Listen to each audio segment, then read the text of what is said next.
کے باپ دادا اسی مسلک، اسی مذہب، اسی عقیدے پر تھے جس پر انہوں نے خواجہ غریب نواز کو پایا تھا۔ سبحان اللہ، سبحان اللہ۔ تو اب بتائیے جو آج آ رہے ہیں نئے نویلے، یہ حق پر ہیں یا جو غریب نواز نے لا کر دیا وہ حق پر؟ میں آپ سے پوچھتا ہوں، ہندوستان کی سرزمین پر آج جتنے بھی فرقے، میں پوچھتا ہوں دل پر ہاتھ رکھ کر جواب دو، ہندوستان کی سرزمین پر اسلام کا پرچم کس نے لہرایا؟ کسی شیعہ نے، کسی بوری نے، کسی کھوجا نے، کسی چکرالوی نے، کسی بوچالوی نے، کسی نیچروی نے، کسی قادیانی نے، کسی مرزائی نے، کسی سو کالڈ اہل قرآن نے، کسی سو کالڈ اہل حدیث نے، کسی تبلیغی نے، کسی دیوبندی نے؟ بتاؤ اسلام کا پرچم کس نے لہرایا ہے؟ تو ماننا پڑے گا خواجہ غریب نواز نے لہرایا۔ سبحان اللہ، سبحان اللہ۔ اور خواجہ غریب نواز گستاخ رسول کا نام نہیں ہے، عاشق رسول کا نام ہے، عاشقی۔ اور جو غریب نواز سے ملا ہمارے باپ دادا کو، انہوں نے وہی منتقل ہم تک کیا، اور ہمیں وہی سب کچھ ایگزیکٹ اپنی نسلوں تک منتقل کرنا ہے کہ انشاءاللہ ان محفلوں کا مقصد یہی ہے، عمل بھی سدھر جائیں، عقیدہ بھی مضبوط ہو جائے۔ میرے پیارے آقا کے پیروانوں، میں سید صاحب قبلہ کی موجودگی میں یہ بات ذمہ داری کے ساتھ کہوں گا، عقیدے کے معاملے میں ہم بالکل پرفیکٹ ہیں، مسلک کے معاملے میں، مذہب کے معاملے میں ہم بالکل پرفیکٹ ہیں، کوئی مائنس پوائنٹ نہیں ہے، لیکن ساری خرابیاں ہیں تو عمل کو لے کر، ساری خرابیاں ہیں تو عبادت کو لے کر۔ غلط تو نہیں کہہ رہا ہوں؟ یہ سنی نیاز کرنے میں کبھی پیچھے نہیں، پیچھے ہے تو نماز پڑھنے میں پیچھے ہے، دیگے پکانے اور دیگے لٹانے میں کبھی پیچھے نہیں، اگر پیچھے ہے تو اللہ کا سجدہ کرنے میں پیچھے، مزارات اولیاء پر جانے کا موقع ملے تو کبھی پیچھے نہیں ہٹتا، بلکہ کبھی کبھی تو دن بھر کا پروگرام بنا کر نکلتے ہیں۔ آج فلاں علاقے میں 8 مزارات ہے، ہمیں جانا ہے وہاں حاضری کے لیے، آج جمعرات ہے ہمیں فلاں مزار پر جانا ہے، تو کبھی پیچھے نہیں ہٹتا۔ میرے پیارے آقا کے پیروانوں، یہ مزارات پر جانے کو تیار ہے، اگر نہیں جاتا تو اللہ کے گھر میں یعنی مسجد میں جانے کو تیار نہیں۔ ساری خرابی یہاں ہے۔ اور یاد رکھنا، اگر آج کوئی بدعقیدہ یہ کہتا ہے سنی نیاز تو کرتا ہے نماز نہیں پڑھتا، تو آپ یہ نہ سمجھے کہ اپنی طرف سے بنا کر یہ کہہ رہا ہے، بلکہ ہم نے خود نماز نہ پڑھ کے اس کو موقع دیا ہے یہ باتیں کرنے کا۔ اگر ہم صرف جمعرات مزار پہ نہ جاتے، ہم صرف جمعہ مسجد میں نہ جاتے، بلکہ روزانہ اللہ توفیق دے تو روزانہ مزارات اولیاء پر حاضری دو، لیکن نمازیں بھی روزانہ 5 وقت کی پڑھا کرو۔ جب تم مزارات پر بھی حاضری دیتے اور نماز پنجگانہ کی بھی پابندی کرتے تو کیا کوئی بدعقیدہ تم پر انگلی اٹھا سکتا تھا؟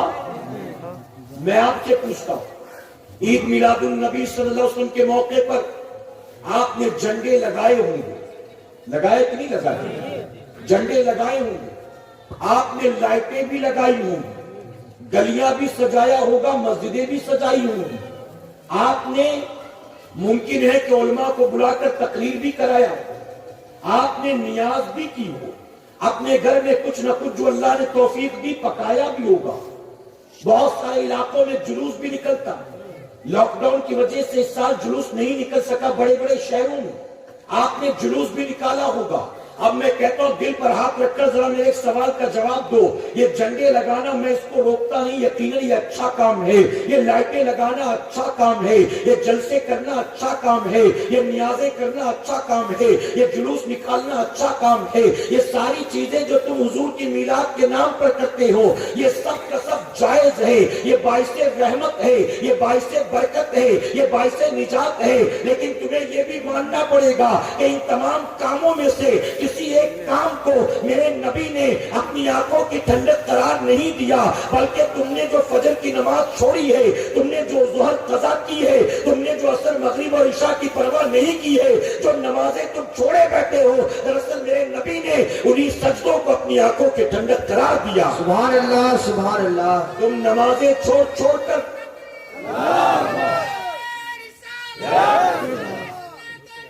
تم نمازیں چھوڑ چھوڑ کر کتنی بھی دیگیں پکا لو، کتنے بھی لنگر لٹا لو، کل قیامت کے دن یہ دیگیں تمہارے کام نہیں آئیں۔ یقیناً میں اس کا منکر نہیں، یہ باعث رحمت و برکت ہے، کرو۔ اور جانتے ہو جو کرتا ہے اس کے لیے کیا ثواب؟ سیدنا صدیق اکبر رضی اللہ عنہ فرماتے ہیں حضور کی میلاد پاک کے موقع پر جو 1 دینار خرچ کرے گا وہ جنت میں میرے ساتھ ہوگا۔ سبحان اللہ۔ یہ نہیں کہا کس کام میں، صدقے میں، لنگر میں، سجاوٹ میں، جلسے میں، نذرانے میں، کسی بیوہ کی مدد میں، کسی غریب کو دینے میں، کسی مسجد کے امام کی خدمت میں، چاہے جس کام میں، میلاد کے موقع پر اگر تم نے حضور کی آمد کی خوشی میں 1 دینار بھی خرچ کر دیا حلال و جائز راستے میں، تو صدیق اکبر فرماتے ہیں وہ جنت میں میرے ساتھ ہوگا۔ تو یہ سب کرو، لیکن یہ مان لو حضور نے یہ سب کچھ کرنے کا نہ حکم دیا ہے اور نہ حضور نے اسی آنکھوں کی ٹھنڈک قرار دیا ہے، بلکہ تم جو سجدے چھوڑے بیٹھے ہو میرے نبی نے انہی سجدوں کو اپنی آنکھوں کی ٹھنڈک قرار دیا۔ سبحان اللہ سبحان اللہ۔ آج کئی مرد ہمارے پاس آ کر کہتے ہیں حضرت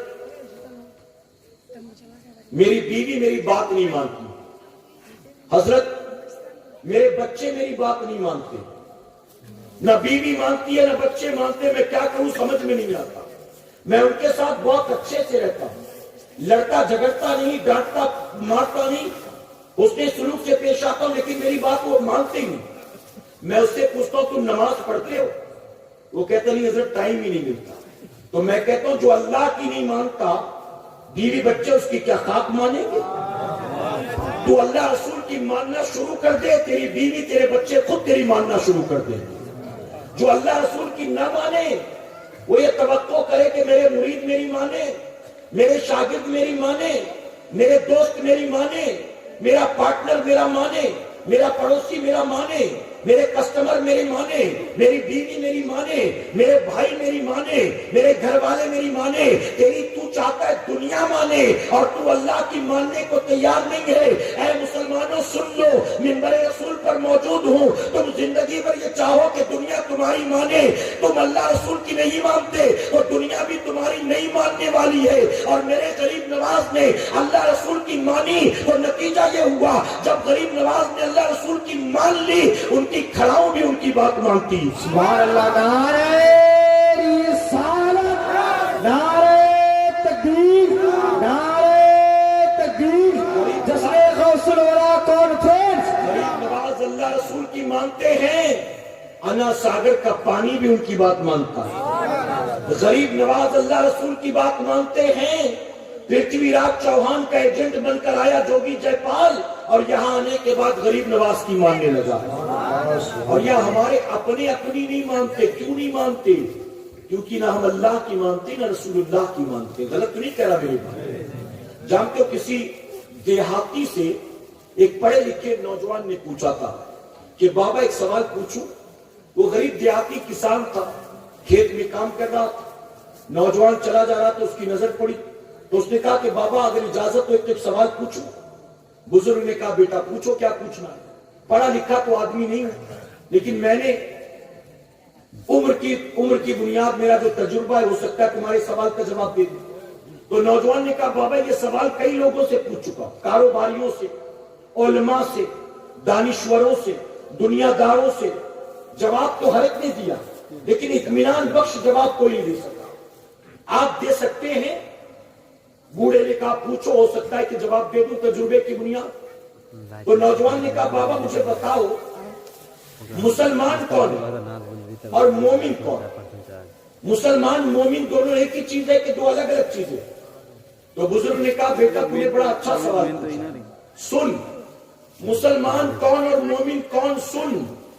جو اللہ کو جانتا ہے وہ مسلمان ہے اور جو اللہ کی مانتا ہے وہ مومن۔ سبحان اللہ سبحان اللہ۔ جو جانتا ہے وہ مسلمان اور جو مانتا ہے وہ مومن۔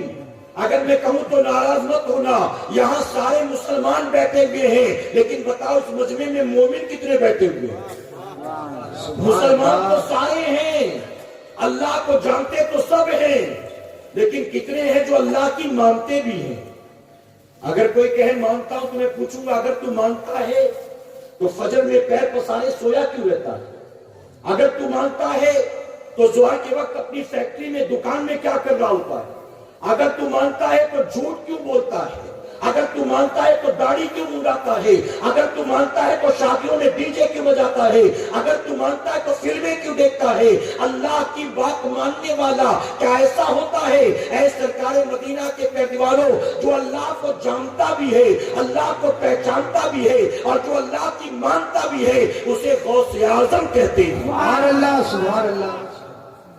آپ جانتے ہیں ایک بزرگ نصیحت کر رہے تھے شاگردوں سے، کہا اگر کوئی کہے نا حضور سے محبت کرتے ہو تو خاموش رہنا، جواب مت دو، خاموش رہنا، کچھ مت کہنا۔ تو شاگردوں نے کہا حضور ایسا کیوں؟ ہم کہہ دیں گے ہاں ہم محبت کرتے ہیں۔ تو بزرگ نے فرمایا اگر تم کہو گے کہ ہاں ہم محبت کرتے اور محبت کے تقاضوں کو پورا نہیں کرتے تو تم منافق کہلاؤ گے، تم جھوٹے کہلاؤ گے، کیونکہ نبی کی محبتوں کے تقاضے جانتے ہو؟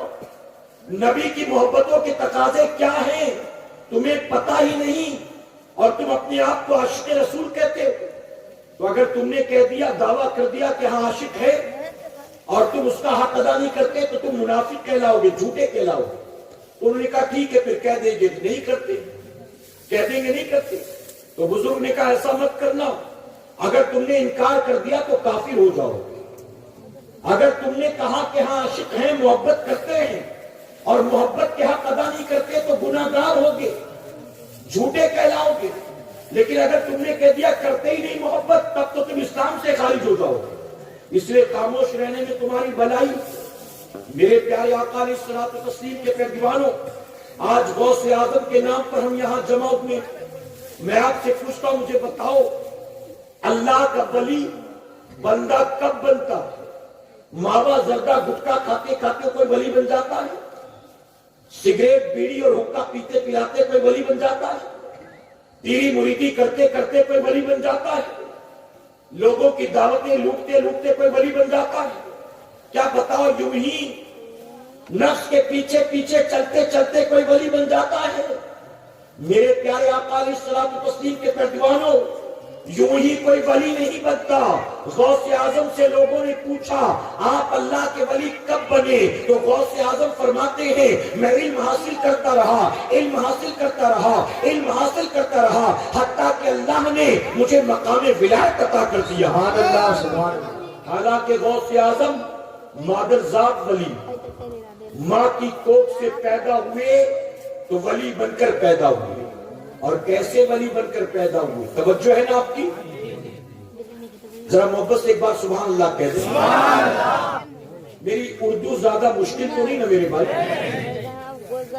بات سمجھ میں آ رہی نا آپ کی؟ اچھا جو بیکار میں چل پھر رہے نا وہ ڈسٹرب کر رہے ہیں کام میں۔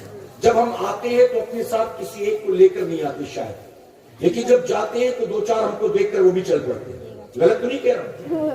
کوئی جانا بھی چاہتا ہے لیکن ہمت نہیں ہوتی کہ میں اٹھوں گا تو لوگ پتہ نہیں کیا سوچیں گے، لیکن دوسرا آدمی ایک کونے سے اٹھتا ہے تو اس کی بھی ہمت بڑھ جاتی ہے کہ وہ جا رہا ہے چلو اسی کے ساتھ ساتھ ہو جاتے ہیں۔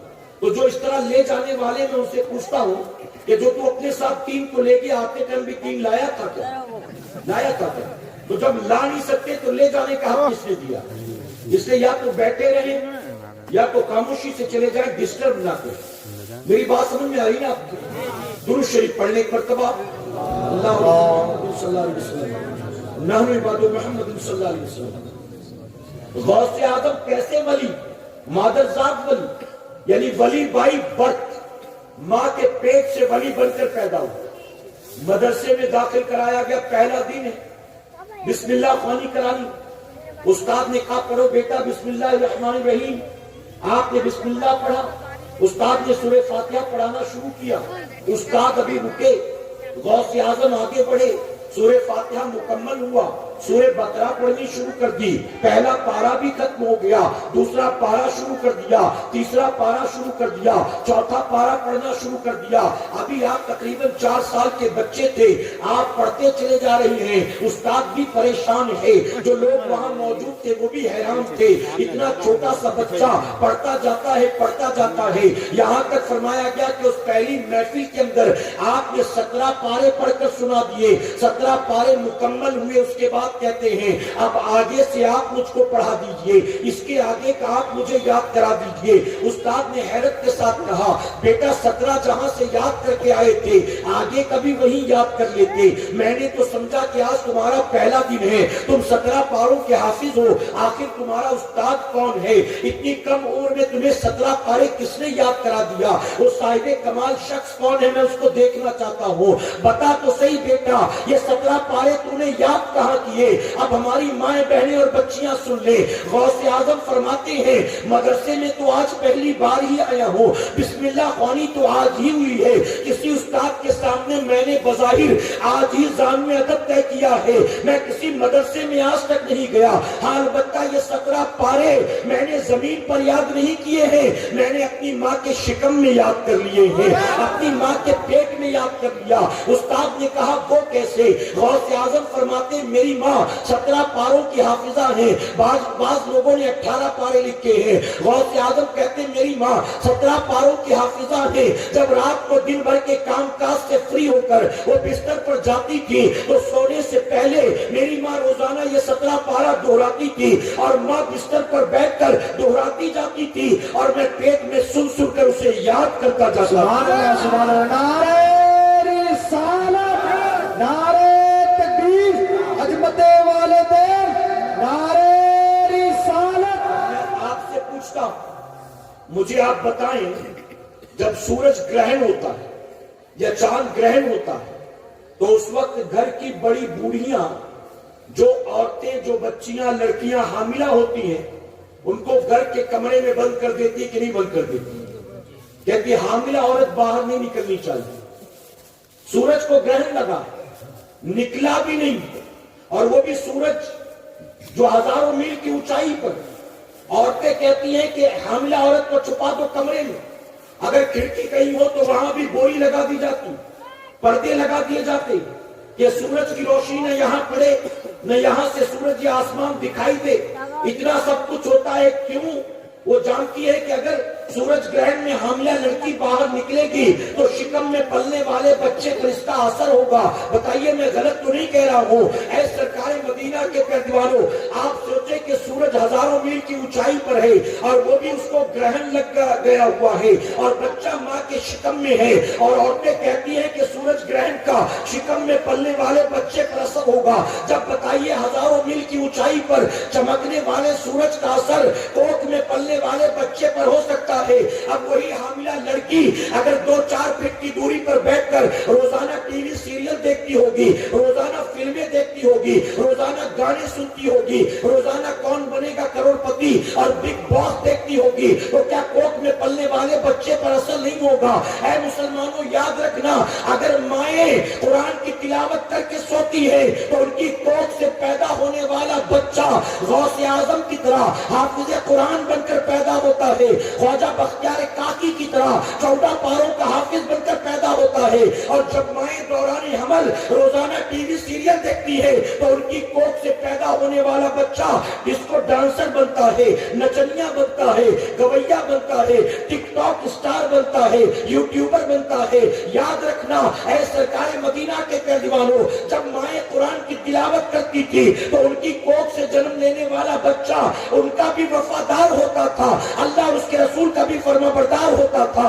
اور جب سے بچیوں نے ٹی وی سیریل دیکھنے شروع کر دیے ہیں، ان کی کوکھ سے پیدا ہونے والا بچہ جوان ہونے کے بعد انہی کو گالیاں دیتا ہے، انہی پر تھپڑ اٹھاتا ہے، انہی کو جھڑکیاں دیتا ہے، اور یہاں تک کہ اپنی بیوی کی شکایت پر کبھی ماں کو ڈانٹتا ہے اور کبھی بوڑھے باپ کو دھکے لگاتا ہے۔ سبحان اللہ سبحان اللہ۔ پتا چلا کہ دوران حمل عورت کا جو بھی عمل ہوگا کوکھ میں پلنے والے بچے پر اس کا اثر ہوگا۔ آئی بات سمجھ میں آپ کی؟ اسی لیے وہ صوفیہ فرماتے ہیں ایک عورت اگر حمل سے ہو سورہ مریم کی تلاوت کرے اس کی ڈیلیوری آسانی سے ہو جائے گی، آپریشن کی نوبت نہیں آئے گی، چونکہ مریم علیہ السلام عیسیٰ علیہ السلام کی ولادت کے وقت اکیلی تھی، کوئی دائی نہیں، کوئی اسپتال نہیں، کوئی مدد کرنے والا نہیں۔ اللہ ان کے صدقے میں مدد فرمائے گا اس بچی کی جو سورہ مریم کی تلاوت کرے جب وہ حاملہ ہو۔ اسی طرح کہا گیا کہ جو عورت حاملہ ہو اور سورہ یوسف کی تلاوت کرے اللہ اس کو خوبصورت اولاد عطا فرمائے گا، خوبصورت۔ آج لڑکے شرابی بن رہے ہیں، جواری بن رہے ہیں، زانی بن رہے ہیں، ماں باپ کے باغی بن رہے ہیں۔ وجہ کیا؟ وجہ یہی ہے کہ اولاد کو جو ملنا تھا ماں باپ سے وہ اولاد کو مل نہیں رہا۔ ایک ماں ہم سے آ کر کہتی حضرت ہمارا بیٹا بہت اچھا تھا،